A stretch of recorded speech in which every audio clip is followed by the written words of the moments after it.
memberikan kajian surat Al-Imran. Jadi kepada beliau kita buka persilakan. Shallu ala Nabi sallallahu ala Muhammad. Bismillahirrahmanirrahim. Assalamualaikum warahmatullahi wabarakatuh. Waalaikumsalam warahmatullahi wabarakatuh. Alhamdulillahilladzi an'ama ni'matan lana wal Islam wa asyhadu an la ilaha illallah wahdahu la syarikalah wa asyhadu anna Muhammadan abduhu wa rasuluh la nabiyya ba'dah.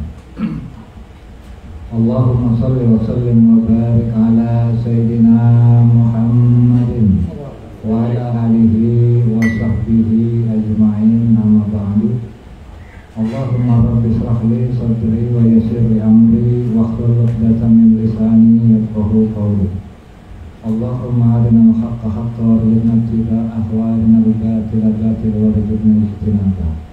Alhamdulillah, puji beserta syukur marilah sama-sama kita panjatkan kehadirat Allah Subhanahu wa taala yang mana atas berkat nikmat sehat, hidayah dan taufiknya alhamdulillah kita masih bisa hadir berkumpul dalam rangka kajian tafsir Al-Qur'an. Insyaallah pada kesempatan kali ini kita akan membahas surah Al-Imran ayat ke-65. Dan tidak lupa salawat beserta salam marilah kita limpah curahkan kepada Nabi kita Muhammad sallallahu alaihi wasallam. Para hadirin yang saya hormati dan mudah-mudahan Allah memuliakan. Sebelum kita membaca atau mengkaji surah Al-Imran ayat ke-65, mungkin kita agak sedikit melihat ke belakang di ayat sebelumnya, yaitu di mana Allah Subhanahu wa taala berfirman, Qul ya ahlal kitab ta'alu ila kalimatin sawa bainana wa bainakum alla na'budu illallah wa la nusyrika bihi syai'an. Nah, di sini Rasulullah sallallahu alaihi wasallam diperintahkan oleh Allah untuk mengatakan kepada para ahli kitab supaya dia sudah mengajak kepada kalimat yang satu yang sama-sama disepakati, baik itu antara orang Nasrani maupun orang Muslim ataupun orang Yahudi, untuk satu pada satu kata sepakat, yaitu apa? Allah na'budu illallah, yaitu apa? Tidaklah kita menyembah itu kecuali kepada Allah. Nah, kesepakatan ini sebenarnya itu bermula pada tokoh sentral daripada tiga agama samawi ini, yaitu Nabi Ibrahim. Jadi Nabi Ibrahim ini adalah Nabi yang diagungkan semua agama samawi, baik itu Nasrani, Yahudi maupun Islam itu sendiri, gitu. Dan itu merupakan Nabi, bapaknya para Nabi. Dan di kelanjutan ayat di sini dikatakan juga wala yattakhidha ba'duna ba'dan arbaban min dunillah. Di sini Allah katakan, dan janganlah kamu mengambil sebagian kamu dari sebagian yang lain itu sebagai Tuhan min dunillah, dari selain Allah. Kalau kita lihat di sini mungkin agak berlebihan kalau misalnya pendeta rahib dikatakan apa? Dijadikan Tuhan. Tapi demi Allah, Al-Quran itu nggak pernah berlebihan ketika mengatakan bahwa pendeta mereka itu dijadikan Tuhan. Buktinya apa, Pak? Buktinya adanya agama Kristen Protestan itu karena dulu sebelum ada agama Kristen Protestan itu karena orang-orang Kristen zaman dulu, para pendetanya itu bisa ngampunin dosa para pengikutnya. Jadi siapa yang mau diampunin dosa, datang ke gua, aku kasih surat pengampunan. Dan itu terbayar pakai duit. Jadi itu bentuk pemerasan oleh apa? Kalangan pendeta ketika dulu. Bahkan siapanya itu sebagian orang susah. Kalau misalnya lu mau hilang dosa lu, sini, kemari gua ampunin. Dikasih surat penebusan dosa yang harganya itu nggak murah. Bahkan kalangan kerajaan pun diperes sama pendeta. Makanya ketika itu makmur banget itu pendeta-pendeta ketika masa itu. Sehingga terjadi akhirnya apa? Pemberontakan, terjadilah revolusi Eropa ketika itu, revolusi Prancis. Maka apa? Pemberontakan, maka lahirlah Kristen Protestan. Itu oleh sebab apa? Dulunya pendeta itu dianggap seperti layaknya Tuhan, bisa ngampunin dosa. gitu Pak. Nah pada kesempatan kali ini di ayat ke-65 kita akan berbicara tentang Nabi Ibrahim Pak, yang saya katakan merupakan tokoh sentral daripada agama Samawi. Nah sebelum saya berbicara tentang Nabi Ibrahim, mungkin kita agak sedikit berbicara dulu mengenai biografi daripada Nabi Ibrahim. Nah Nabi Ibrahim ini Pak, kalau secara bahasa ada yang mengatakan ini diambil dari bahasa Semitik kuno di Babilonia yang artinya itu menyeberang atau mengembara. Nah keturunan daripada Nabi Ibrahim itu dinamakan Habiru atau Ibrani. Dan juga mereka ini termasuk nomaden yang pindah-pindah. Dan bahkan kalau kita lihat sejarahnya Nabi Ibrahim itu tinggalnya juga pindah-pindah. Mulai Nabi Ibrahim ini kelahiran di Babilonia, kalau sekarang itu Irak.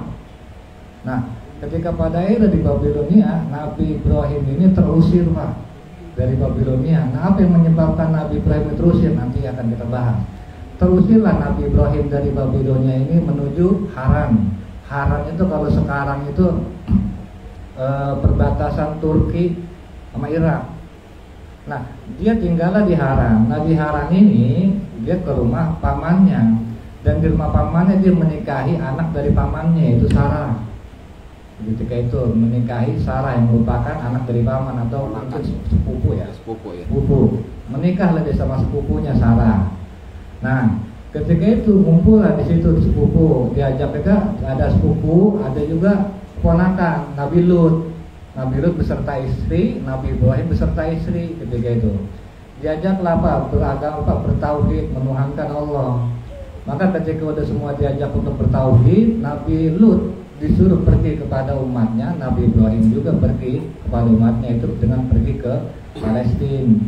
Gitu. Artinya di sini Pak, bahwa yang namanya Nabi atau yang Rasul itu ketika dulu diutus itu pada wilayah tertentu. Gitu misalnya nih untuk wilayah Bani Israel aja, Bani Israel sebagai Nabi Ibrahim, dan lain-lain enggak. Nah kalau Nabi Lut yaitu ke kaum Sodom. Nah ketika itu bisa tuh antara Nabi Lut, Nabi Ibrahim. Nabi Ibrahim ke Palestina, Nabi Lut ke kaum Sodom. Nah ketika era lama lah tinggal nih di Palestina.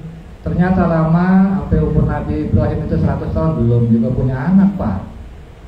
Sampai ada kan Nabi Ibrahim berpikir ya udah bagaimana nih, padahalnya Pak, dengan menikahi wanita lain diharapkan, dengan menikahi wanita lain yaitu Hajar, diharapkan nanti Allah mendengar harapan daripada Nabi Ibrahim, yaitu memiliki anak. Dan ternyata benar, lahir daripada Hajar ini yaitu anak bernama Ismail. Ismail itu artinya apa? Ismail itu kan asal kata dari bahasa di Arab juga bisa, atau bahasa Ibrani Ismail, yang artinya apa? Allah telah mendengar. Maksudnya apa? Allah telah mendengar harapan Ibrahim dengan menikahi Hajar dapat punya anak, dan itulah Ismail yang artinya Allah mendengar, Allah telah mendengar jawaban daripada doa Nabi Ibrahim punya anak, ya kan? Nah karena namanya tinggal ya Pak di satu wilayah, ada istri muda, istri tua. Atau ulama yang mengatakan terlahir kecemburuan sosial, ya kan, antara Sarah dengan Hajar. Tapi terlepas dari itu semua, yang jelas Allah memerintahkan kepada Ibrahim supaya ungsiin Hajar dan siapa? Dan Ismail ini ke Mekah. Ya kan? Yang jelas Allah memerintahkan seperti itu kepada Ibrahim. Maka dipindahinlah, diajak Ismail sama Hajar ini ke Mekah. Cuman kan antara Mekah sama Palestina ini beda Pak. Kalau Palestina itu subur, sementara Mekah itu, waduh, jauh dari kata subur. Kenapa? Karena yang ada di Mekah itu cuma padang pasir, gunung batu. Kalaupun nanam apa, kan begitu. Maka atas dasar keprihatinan ini, Ibrahim pun berdoa sama Allah. Apa doa Ibrahim kepada Allah? Karena istilahnya apa? Pengen ninggalin anaknya di Mekah. Maka Ibrahim berdoa kepada Allah, Rabbi ja'al hadza baladan aminan.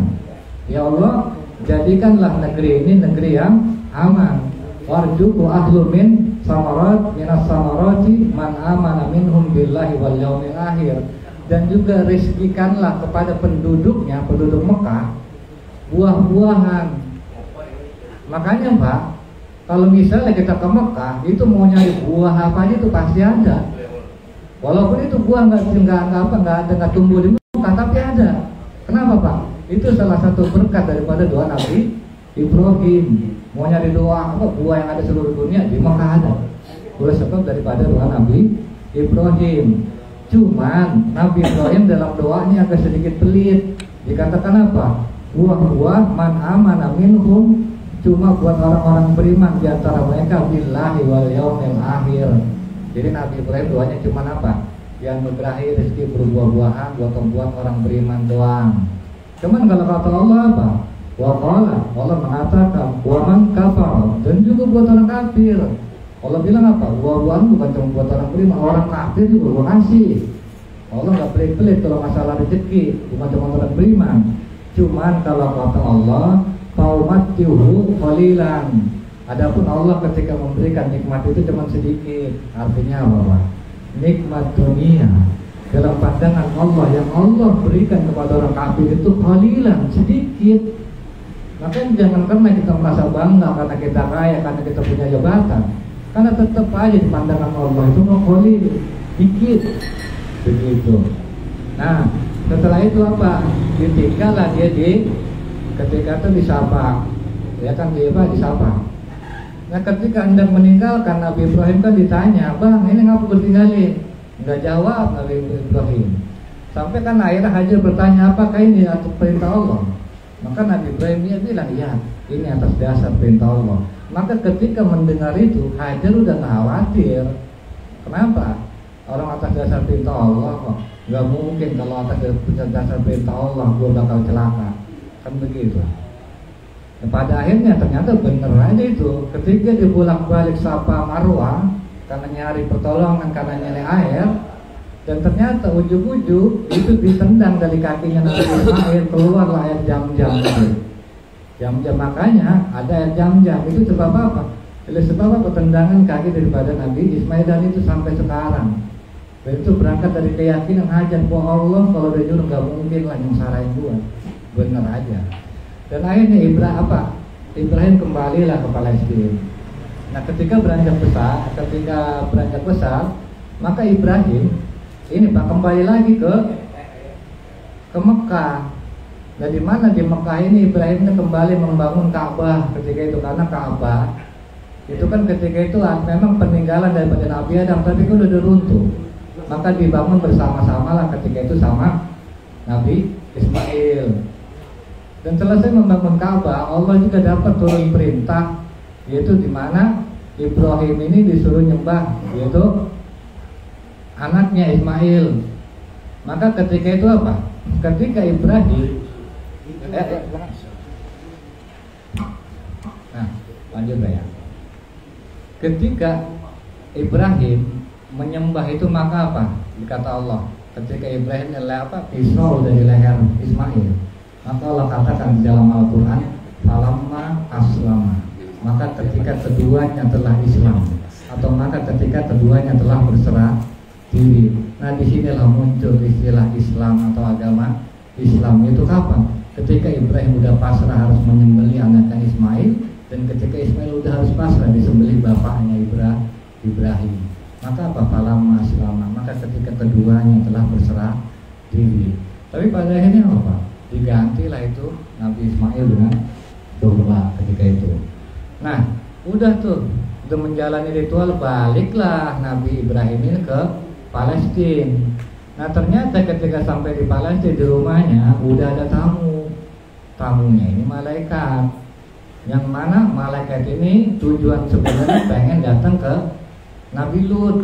Kenapa? Pengen mengajak kaum Nabi Lut. Cuman sebelum dia Sebelum dia ke Nabi Lut, dia mampir dulu ke Nabi Ibrahim. Tujuannya apa Pak dia ke Nabi Ibrahim? Tujuannya pengen apa? Pengen menyampaikan kabar gembira kepada istrinya bahwa istrinya ini bakal punya anak yang bernama Ishak.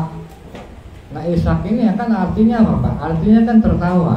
Kenapa kok sampai dibilang tertawa? Karena Ishak ini melahirkan kebahagiaan buat emaknya. Ketawa bingung, masa iya udah tua gua kayak gini masih bisa punya anak. Sampai akan tertawa Sarah itu. Maka itulah anak yang dinamakan Ishak. ketika itu. Maka apa? Disitulah anak Nabi Ibrahim yang kita tahu adalah Ismail dan Ishak, dan istri daripada Nabi Ibrahim yang kita tahu adalah Hajar dan Sarah. Walaupun menurut ahli sejarah istrinya bukan cuma 2, ada yang bilang 3, ada yang bilang 4. Yang ketiga itu apa? Kontura. Yang kontura dari kontura ini Pak melahirkan keturunan yang Melayu kayak kita nih. Dan bahkan ada yang bilang kontura ada dari Indonesia menurut ahli sejarah, kan begitu. Itu kata ahli sejarah, kita nggak tahu alam, dan kita juga nggak terlalu penting membahas itu. Tapi kita lanjut pembahasan selanjutnya, yaitu apa? Nah dari ini lahirlah Ishak Pak. Yang dari Ishak ini lahir Nabi Yakub. Nah Nabi Yakub ini Pak nama lainnya Israel. Nah Nabi Yakub punya anak 12. Dari 12 ini lahir banyak keturunan. Maka keturunan dari Nabi Yakub yang 12 ini dinamakan Bani Israel. Nah Bani Israel ini kan ada Yahudi, ada Kristen. Cuman kalau Yahudi dia menisbatkan dirinya ke Nabi Musa, sementara kalau Nasrani menisbatkan dirinya ke Nabi Isa. Tapi semuanya termasuk masuk kategori Bani Israel, keluarga daripada itu Nabi Yakub, karena keturunan daripada Nabi Yakub. Nah cuman yang perlu kita ketahui Pak, bahwa istilah Yahudi, bahwa istilah Nasrani adalah istilah atau penamaan yang nggak pernah Allah namain. Kenapa? Karena Yahudi itu adalah istilah nama yang mereka namakan sendiri dari apa? Yahuda yang merupakan anak Yakub. Karena itu merupakan marga terbesar keturunan daripada Nabi Yakub. Sehingga apa? Para pengikut Nabi Musa menamakan agama mereka sebagai Yahudi. Dan begitu juga Nasrani. Nasrani itu kan diambil dari tempat lahirnya Nabi Isa, Nazaret. Sehingga dikatakanlah agama yang mereka anut adalah agama Nasrani, dan Allah nggak pernah bikin nama itu. Sehingga dalam panggilan di dalam Al-Quran Allah nggak pernah manggil ya ayuhan Nasara, ya ayuhal Yahud, nggak pernah. Karena Allah nggak pernah nganggap mereka. Yang Allah panggil apa? Ya ahlul kitab, ya utul kitab, ya Bani Israel. Nggak pernah Allah panggil. Tapi walaupun Allah nggak pernah panggil, Allah juga sebut di dalam Al-Quran. Cuman apa? Menyebut untuk menggambarkan tentang perilaku mereka. Salah satunya walan tardu ankal yahudu walan nasara hatta tattabi'a millatahum. Enggak akan pernah reda orang Yahudi Nasrani hatta tattabi'a millatahum, sampai kamu ikut milah mereka. Atau di ayat ini kan dibahas juga. Maka itu ketika Allah menolak klaim mereka, itu apa? Maka Ibrahimu Yahudiyan wala Nasraniyan, dan bukanlah Ibrahim itu orang Yahudi, bukan juga Ibrahim itu orang Nasrani. Allah sebut cuma untuk menyirikan mereka atas perilaku mereka. Allah tolak perbuatan mereka, sebut. Tapi kalau untuk panggilan, penghormatan, Allah nggak pernah panggil mereka Yahudi, Allah nggak pernah panggil mereka Nasrani, karena Allah nggak pernah namain istilah Yahudi. Kenapa Pak? Karena agama yang Allah turunkan dari zaman Nabi Adam sampai akhir zaman itu Nabi Muhammad adalah Islam. Buktinya apa Pak? Di dalam Al-Quran Allah sudah bilang wasa biha, dan telah mewasiatkan biha dengan kata itu. Apa kata itu? Siapa? Ibrahim Bani apa? Bibani kepada anaknya, wa Yakub, dan juga Yakub pernah berwasiat kepada anaknya apa? Ya baniya, wahai anak-anakku, innallaha astafa, sesungguhnya Allah telah memilih lakum bagi kamu dina, yaitu agama, fala tamutunna, maka janganlah kamu mati illa wa antum muslimun, kecuali kamu dalam keadaan muslim, kecuali kamu dalam keadaan berserah diri. Artinya apa? Ya nggak ada istilah nama-nama agama Yahudi, agama Nasrani. Allah nggak pernah bikin itu. Makanya Allah nggak pernah mengakui atau nggak pernah menyebut mereka dengan panggilan agama mereka. Begitu. Makanya di sini juga di kelanjutan ayat atau yang ayat kita bahas, Allah katakan apa? Ya ahlul kitab, wahai ahlul kitab. Kan begitu. Allah manggil mereka itu orang-orang Bani Israel. Allah nggak panggil itu dengan panggilan ya ayyuhal yahud, ya ayyuhan nasara, nggak ada. Apa dikatakan? Lima tuhajuna fi Ibrahim wa ma unzilatit Taurat wal Injil illa min ba'di afala ta'qilun. Wahai ahli kitab, kenapa kamu berdebat mengenai Ibrahim Wama unjilati, padahal tidak diturunkan Taurat wal Injil dan Injil illa min ba'di, kecuali itu setelah apa? Setelah kedatangan Nabi Ibrahim. Apalah takbilun, apa lu gak pakai otak? Maksudnya begini Pak. Jadi dulu orang-orang itu kan ngumpul, orang Yahudi, orang Nasrani, bahkan Islam sendiri, ya kan gitu. Jadi itu ditanya Muhammad, kan gitu, Muhammad, lu keturunan siapa? Keturunan Ibrahim. Buktiin apa? Itu Ka'bah, itu ada Safa Marwah, dan itu diakui oleh mereka. Kalau dia benar keturunan atau ajaran adalah Ibrahim itu ngikut agama gua Yahudi. Ibrahim, orang Nasrani nggak mau kalah. Jangan begitu. Namanya Ibrahim ikut agama gua Nasrani, kan begitu. Cuman kan logika ini logika ngaco. Bagaimana lu bisa bilang Ibrahim ngikut Nasrani? Bagaimana lu bisa bilang Ibrahim itu ngikut Yahudi? Padahal adanya Yahudi jauh setelah Nabi Ibrahim, kan apalah takil, kamu tak ngomong begitu. Istilahnya bahasa kasarnya, kalau maksudnya kasar, kira-kira seperti itu. Gak masuk akal lu mengatakan bahwa Ibrahim ini ngikut Injil, Ibrahim ngikut Taurat. Bagaimana ceritanya Injil itu ada jauh setelah Nabi Ibrahim, Taurat itu ada setelah Nabi Ibrahim? Enggak ngotak, kan gitu. Maka di kelanjutan ayat, ha'antum haula'i hajajtum fima lakum bih ilmun falima tuhajjuna fima laysa lakum bihi ilm. Nah, ha'antum haula'i hajajtum, apakah begini kamu berhujah, yaitu ketika kamu bihi ilmu, berada apa? Memiliki keilmuan. Falima tuhajju, maka bagaimana juga kamu berhujah sementara laysa lakum bihi ilm, sementara kamu itu enggak memiliki pengetahuan tentangnya. Maksudnya gimana Pak? Maksudnya lu sekarang begini, kalau bahasa ungkapan saya, bahasa Betawi, lu sekarang jangan perlu kan berdebat mengenai Ibrahim, lu nggak ada ilmunya. Jangankan yang nggak ada ilmunya, yang ada ilmunya aja lu ngaco. Buktinya apa? Dulu ketika Nabi Isa itu kan ada di depan lu, ya kan? Nah lu tahu Nabi Isa itu lahir dari seorang wanita suci yang nggak memiliki bapak, itu aja lu masih berdebat. Satu sisi bilang, wah ini anak Tuhan, sementara yang lain bilang apa ini haram ini, ya kan gitu. Itu yang di depan mata itu masih berdebat, yang udah lu tahu ilmunya. Ini lu pakai ngomong-ngomong Ibrahim, yang lu nggak tahu sama sekali, lu pakai ngomong, makin ngaco lu. Kalau bahasa kasar begitu Pak, kira-kira kalau mau gampang dipahami, kalau bahasa Quran ini, begitu sampai apa? Ngaco. Sesuatu yang jelas aja di depan mata lu masih ngaco. Ini tapi nggak tahu ilmunya pakai ngomong, wah makin error lu. Begitu kira-kira mengenai daripada perilaku daripada orang-orang Yahudi maupun Nasrani.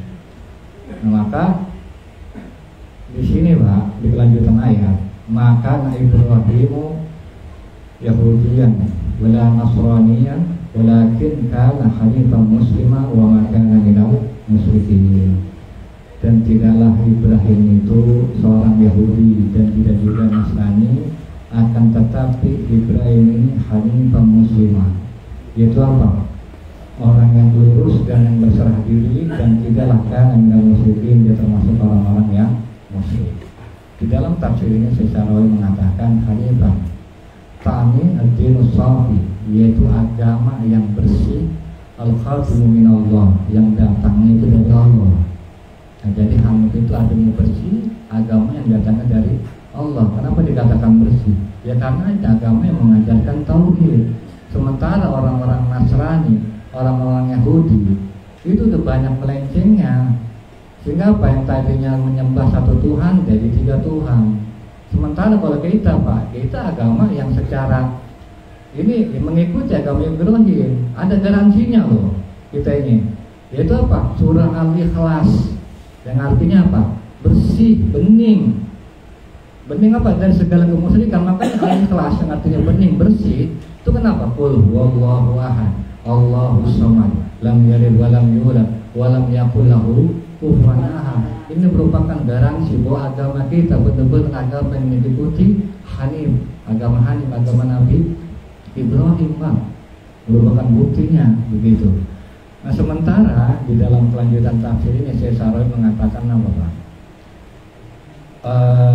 Wa kalimatun ma'khudun minal mahasatu. Jadi apa Pak? Kata hanif ini kan diambil dari kata idra. Fal hanafu wa mailu fil fisaqaini min asfala. Nah ini Pak, hanif ini itu kan terambil dari kata apa? Kemiringan fisaqaini dari dua kaki min asfal bagian bawah. Maksudnya apa kemiringan dari apa? Kaki di bagian bawah maksudnya apa? Jaju fi rijlaini itu apa? Kaki bengkok. Nah itu sebenarnya hanif itu artinya bengkok, bukannya lurus. Kenapa kok di sini Allah mengatakan hanif? Makanya kan di sini dikatakan sumanaqalul al-hanafu ila kullu amru ghairun mustawin. Jadi segala sesuatu urusan atau apa itu kalau misalnya yang enggak rata itu dinamakan hanif. Tapi kenapa Allah menggunakan kata hanif bengkok? Kalau orang kan diterjemahan, kalau kita lihat terjemahan Al-Quran artinya lurus Pak ya. Padahal kalau kita menelusuri lebih jauh makna hanif itu artinya bengkok, dan bahkan segala sesuatu yang enggak rata itu dinamakan hanif sebenarnya. Nah kenapa Allah menggunakan kata hanif bengkok? Yang perlu kita ketahui Pak, bahwa semua nabi itu diutus ketika umatnya itu udah amburadul, udah banyak nyeleweng. Ketika udah makin hancur biasanya diutuslah nabi, ya kan? Diutus nabi seperti apa? Nabi Ibrahim. Ketika itu pun udah merajalela penyembahan terhadap berhala, ya kan? Penyembahan terhadap berhala. Maka apa? Maka Nabi Ibrahim di situ dianggap layak seperti orang yang apa? Yang menyimpang, yang bengkok. Yang bengkok di antara yang bengkok. Ya kan ini bengkok nih. Kalau kita ngikutin lempeng tuh, maka ikut bengkok kita itu. Maka apa? Jangan ikutin bengkok, kita harus bengkok, menyimpang dari yang menyimpang, ngerti Pak? Menyimpang dari yang menyimpang. Makanya apa? Nabi Ibrahim dianggap menyimpang, hingga akhirnya diusir lah, dibakar ya sama kaumnya. Dan bukan cuma Nabi Ibrahim, seperti Nabi apa? Nabi Musa. Begitu juga dianggap menyimpang oleh Paulus, diusir lah dia dari Mesir. Begitu juga Nabi Muhammad. Nabi Muhammad ini kan dianggap menyimpang Pak. Ya kan dianggap menyimpang, makanya Nabi Muhammad menyimpang dari yang menyimpang. Makanya sampai sakingnya Nabi Muhammad ini dianggap menyimpang Pak, sampai pernah itu Abu Jahal dalam satu kesempatan, padahal besoknya mau perang Badar, Abu Jahal itu sampai berdoa, Allahumma ya Allah, kalau kata Abu Jahal, aqta'na rahimah. Oh, Muhammad adalah orang yang paling memutus tali silaturahim, kalau kata Abu Jahal. Wa ta'ana bima la na'rifuhu. Dan Muhammad ini adalah orang yang mendatangkan apa? Gagasan aneh yang enggak dikenal di masyarakat. Apa begitu ya, Bapak? Maka doa dia apa? Fa'ahinhu ghadan, maka binasakanlah dia besok. Nah jadi Pak, Abu Jahal aja itu nganggap Nabi Muhammad adalah orang yang paling memutus tali silaturahim. Padahal Nabi Muhammad nggak pernah memutus tali silaturahim. Nabi Muhammad cuma mengajak Islam. Cuma lu benci sama orang masuk Islam, lu sendiri yang memutusin tali silaturahim, bukan Nabi. Begitu. Dan juga dibilang nama Nabi Muhammad membawa gagasan yang aneh. Bukan gagasan yang aneh, lu yang nggak mau menerima, mendengarkan gagasan baru yang bisa jadi itu lebih baik daripada gagasan orang-orang jahiliyah sebelumnya. Begitu, makanya kan sampai ada hadis kan apa? Bada al-Islamu ghariban. Islam itu muncul dalam keadaan asing. Wa sayaudu kama bada al-ghariban, dan dia nanti akan kembali dianggap asing. Fatuba lil ghuraba, maka akan beruntunglah orang-orang yang dianggap asing. Misalnya seperti apa? Misalnya kayak seperti Ustaz Aceh. Ustaz Aceh kan dianggap aneh sama orang nih. Terus Ustaz Aceh kalau jalan nunduk aja itu, kan gitu misalnya. Padahal Islam itu mengajarkan yang namanya ghadul basar, kan begitu. Itu ajaran Islam, menundukkan aja apa? Menundukkan pandangan, melihat sesuatu yang bukan haknya. Tapi kalau untuk zaman sekarang kan dianggap aneh itu. Kenapa? Itu tadi seperti kata Rasul, Islam ini muncul dianggap aneh dan nanti akan kembali dianggap aneh, maka beruntunglah orang-orang yang dianggap aneh gitu. Makanya di sini Pak, apa? Ya, seperti tadi saya bilang, kenapa Allah menggunakan kata hanif? Yang arti sejatinya itu bukan lurus, bukan lempeng, tapi menyimpang. Cuman menyimpang ini dari sesuatu yang menyimpang. Seperti Rasulullah dianggap menyimpang, akhirnya terusir dari Mekah, terusir ke Madinah, kan begitu. Dan semua nabi begitu, dianggap menyimpang, akhirnya terusir, bahkan ada yang dibunuh, begitu. Dan juga di sini saya selalu mengatakan, waqad yaqulu qail, dan mungkin ada sebagian orang yang mungkin akan berkata, walimah dalam yaqullah, walimah dalam yaqulillah, kenapa kok Allah enggak mengatakan inna Ibrahim kana mustaqiman gitu. Kenapa Allah enggak mengatakan sesungguhnya Ibrahim ini lempeng gitu. Kenapa sebagai bahasa hanif? Kenapa kok walimah jaza'a bi kalimatin hanifan? Kenapa kok Allah di sini mengatakan dengan kata hanifah? Nah ini, sedangkan yang namanya hanif, kalau kata Syekh allati tadullu 'alal aus, itu menunjukkan sesuatu yang bengkok, sesuatu yang gelempang. Kenapa Allah menggunakan demikian? Wa naqulu, kami mengatakan law qala, kalau sekiranya dikatakan muslim mustaqiman, yaitu lempeng, ladat nafa'adun nas annahu kana ala tariqati ahlul zaman. Maka apa? Maka mungkin sebagian orang akan menganggap bahwa Nabi Ibrahim ini yaitu apa? Hidup dengan sesuai dengan zaman ketika itu. Kalau orang-orang error ya error lagi Nabi Ibrahim. Ya kan begitu. Akan ada anggapan seperti itu. Maka di sini dikatakan apa? Nabi Ibrahim waqad kanu fi aus bidal, maka menggunakan kata apa? Kata hanif. Itu kan suatu yang menyimpang dan kesesatan, karena ini merupakan apa? Jadi begini Pak, simpelnya, mulai begini. Nabi Ibrahim intinya apa? Intinya kan sebenarnya pada kata musliman. Artinya apa? Berserah diri. Sementara musliman itu tak tadi musliman ilaih, membutuhkan kepada siapa yang kita berserah diri. Ya kan gitu. Intinya itu agama itu sebenarnya berserah diri. Bukan masalah lurus apa lempeng. Sekarang sholat Bapak, sholat itu jangan dikira Pak, ada sholat wajib, ada sholat haram. Ya kan? Kapan itu sholat haram? Ba'da asar. Sholat itu dalam pandangan kita bahaya itu. Sementara ketika kita sholat asar, bahaya nggak tuh kira-kira? Kagak benar. Kenapa? Karena masalahnya bukan sholatnya. Bapak nurut nggak sama Allah? Bapak Islam nggak, berserah diri nggak sama Allah? Bukan masalah sholatnya Pak. Ngerti nggak ya? Puasa kan ada puasa sunnah, puasa wajib, ada juga puasa haram. Yang namanya puasa kan kita anggap baik. Cuma kalau sekali-kali Bapak coba puasa di waktu yang diharamkan oleh Allah, bagus nggak tuh? Kagak bagus. Karena inti masalahnya bukan puasanya Pak. Masalahnya Bapak Islam nggak sama Allah, berserah diri nggak sama Allah, nurut nggak sama Allah. Kan begitu masalahnya, bukan masalah Bapak sholat, sebab Bapaknya bukan. Masalahnya Bapak nurut nggak sama Allah.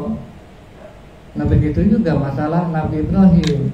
Kalau Allah bilang bengkok, ya bengkok. Kalau bilang sembelih itu anak lo, ya kan secara doa kan udah nggak pantas banget. Tapi kalau itu perintah Allah, falamma aslama, maka ketika itu kedua berserah diri, pasrah. Tapi kan yang namanya Allah nggak mungkin memerintahkan sesuatu yang membinasakan umatnya. Ya tetap aja diganti sama Allah. Nggak jadi anak itu disembelih gitu Pak. Mungkin itu saja yang saya nanti akan sedikit diulas oleh Ustaz bin Hamid pada sesi kecelakaan dari kalam. Wassalamualaikum warahmatullahi wabarakatuh.